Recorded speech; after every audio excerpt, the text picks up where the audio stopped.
Hi, my name is Brian Clyett, and I wanted to welcome you to today's training course, Dealing with Video Game Addiction.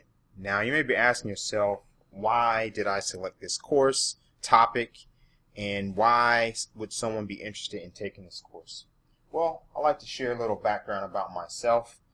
Despite not owning a PS4, matter of fact, I've never even owned a PlayStation.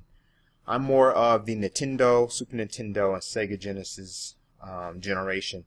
So maybe I'm dating myself a little bit here, but reflecting back to my childhood, I kind of had a life before video games, sort of to speak. I did grow up. My first video game system was an Atari, but of course I wasn't really able to use or play with the Atari till after my homework, and the Atari essentially belonged to my older brother, so he wasn't really into sharing that much. So I did grow up around video game system, but I also grew up around the generation, or the cusp of the generation, that still enjoy life outdoors, still enjoy going outside playing with sticks and building imaginary forts and things like that. Okay, but now, fast forward several years, okay, 2000, 2005, 2002. It all started with one game, GTA, the original Grand Theft Auto. Really changed the way that people get involved and play video games. It's the first kind of open scenario type game where you can kind of create your own unique game experience. Now, I mean, there were games like Duke Nukem on a computer and that kind of thing, but this was the major game that really changed the way that you play video games. More so changed the amount of time that you spend typically playing video games. So I'm going to be referencing Grand Theft Auto several times throughout this particular course. But as it's changed, people are now spending 8, 9, 10 hours a day playing video games. And I mean, think about that. If you only have 24 hours in your day and you're an adult or even a teenager, you're a transitional adult trying to get established, trying to get through school, get decent grades, and you're dedicating or playing as much as 10 hours a day playing games, then when do you sleep? When do you work? When do you study? When do you have some type of social life? When do you have some type of relationship with your significant other? Okay, and the chances are pretty slim. Okay, so these are some of the reasons that led me to wanting to develop this course in dealing with video game addiction, because I have a younger brother and a nephew that fall into that category of people that game constantly.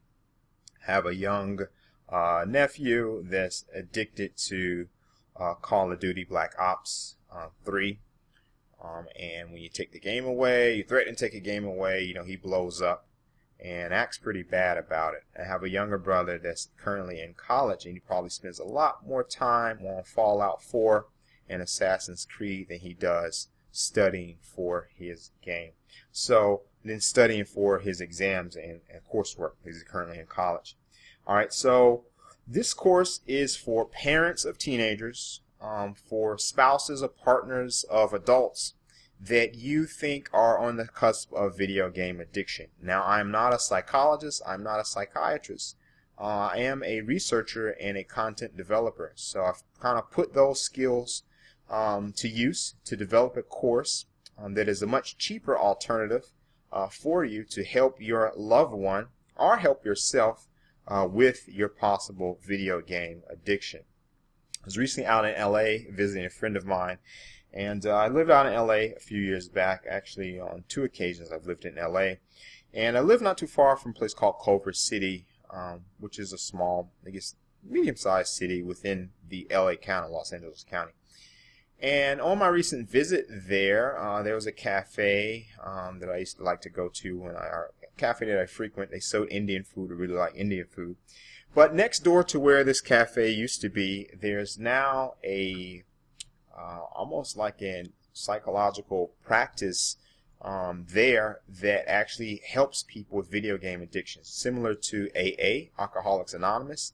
They have something like Video Games Anonymous, and they help people with video game addiction. So we're now at a point where businesses are actually popping up to help treat people that that are showing signs and symptoms of video game addiction.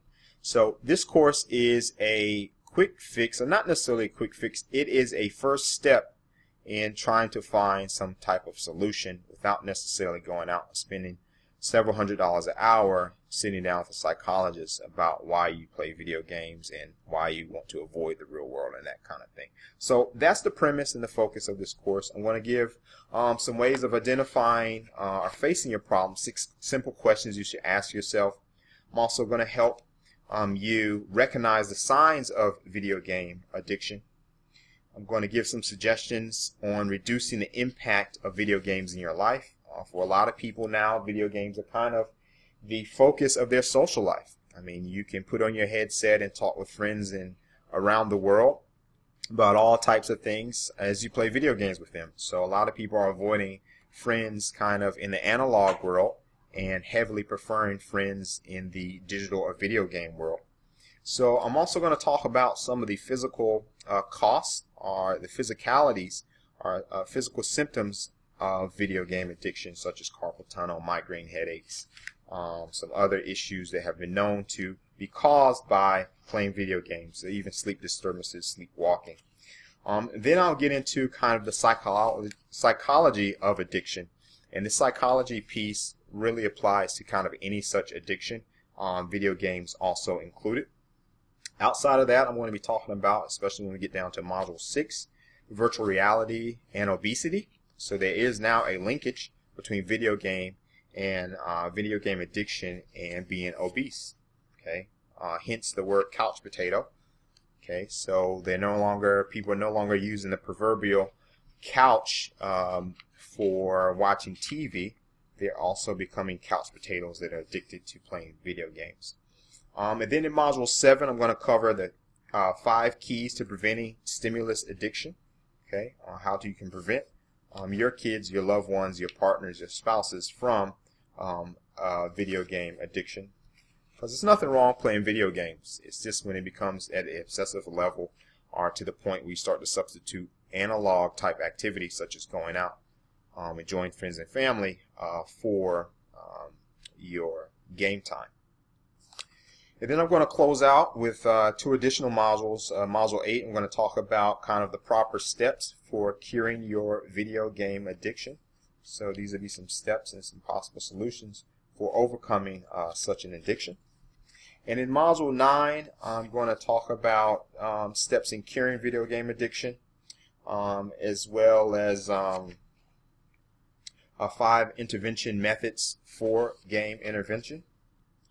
And then lastly, I'm going to conclude with kind of the pros and cons of gaming addiction diagnosis.